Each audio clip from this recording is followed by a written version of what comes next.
Part 3. A Voyage to Laputa, Balnibarbi, Luggnagg, Glubbdubdrib, and Japan. Chapter 11. The author leaves Luggnagg and sails to Japan. From thence he returns in a Dutch ship to Amsterdam, and from Amsterdam to England. I thought this account of the Struldbrugs might be some entertainment to the reader, because it seems to be a little out of the common way.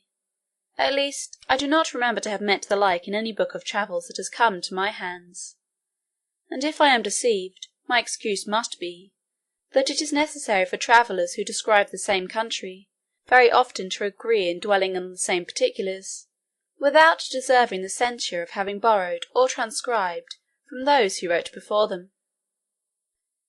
There is indeed a perpetual commerce between this kingdom and the great empire of Japan, and it is very probable that the Japanese authors may have given some account of the Struldbrugs; but my stay in Japan was so short, and I was so entirely a stranger to the language, that I was not qualified to make any inquiries.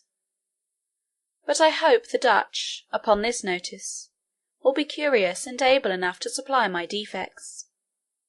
His Majesty having often pressed me to accept some employment in his court, and finding me absolutely determined to return to my native country, was pleased to grant me his license to depart, and honour me with a letter of recommendation, under his own hand, to the Emperor of Japan.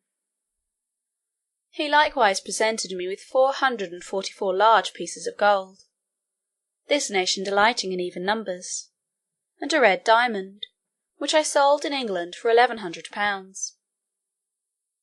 On the 6th of May 1709, I took a solemn leave of his Majesty and all my friends.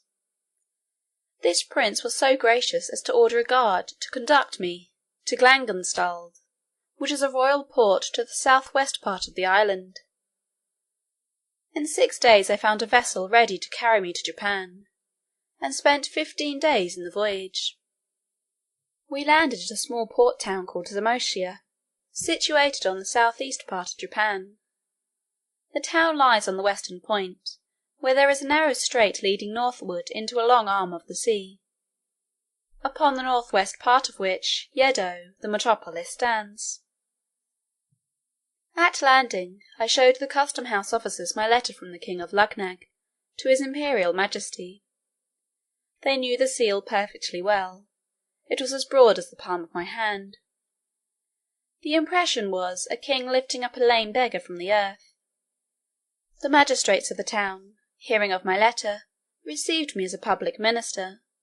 They provided me with carriages and servants, and bore my charges to Yedo, where I was admitted to an audience, and delivered my letter, which was opened with great ceremony, and explained to the emperor by an interpreter, who then gave me notice, by his Majesty's order, that I should signify my request, and whatever it were, it should be granted for the sake of his royal brother of Luggnagg. This interpreter was a person employed to transact affairs with the Hollanders. He soon conjectured by my countenance that I was a European, and therefore repeated his Majesty's commands in Low Dutch, which he spoke perfectly well.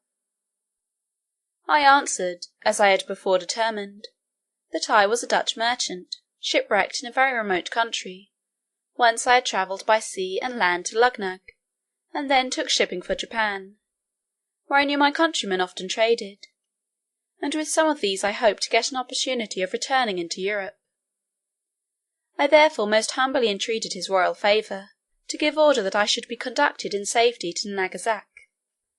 To this I added another petition, that, for the sake of my patron the King of Luggnagg, his Majesty would condescend to excuse my performing the ceremony imposed on my countrymen of trampling upon the crucifix, because I had been thrown into his kingdom by my misfortunes, without any intention of trading. When this latter petition was interpreted to the emperor, he seemed a little surprised, and said, he believed I was the first of my countrymen who ever made any scruple in this point, and that he began to doubt whether I was a real Hollander or not, but rather suspected I must be a Christian. However, for the reasons I had offered, but chiefly to gratify the King of Luggnagg by an uncommon mark of his favour, he would comply with the singularity of my humour, but the affair must be managed with dexterity, and his officers should be commanded to let me pass as if it were by forgetfulness; for he assured me, that if the secret should be discovered by my countrymen the Dutch, they would cut my throat in the voyage. I returned my thanks, by the interpreter, for so unusual a favour; and some troops being at that time on their march to Nangasac, the commanding officer had orders to convey me safely thither, with particular instructions about the business of the crucifix.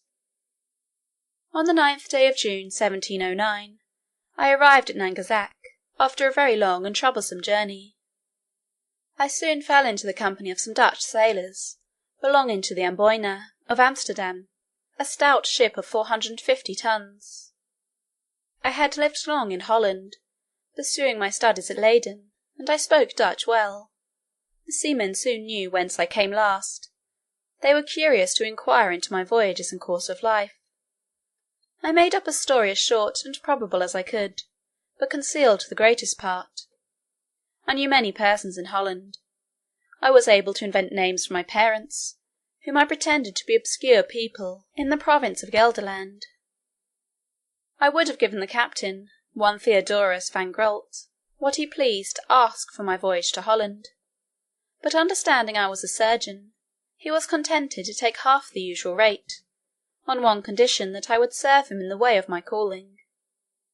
Before we took shipping, I was often asked by some of the crew, whether I had performed the ceremony above mentioned.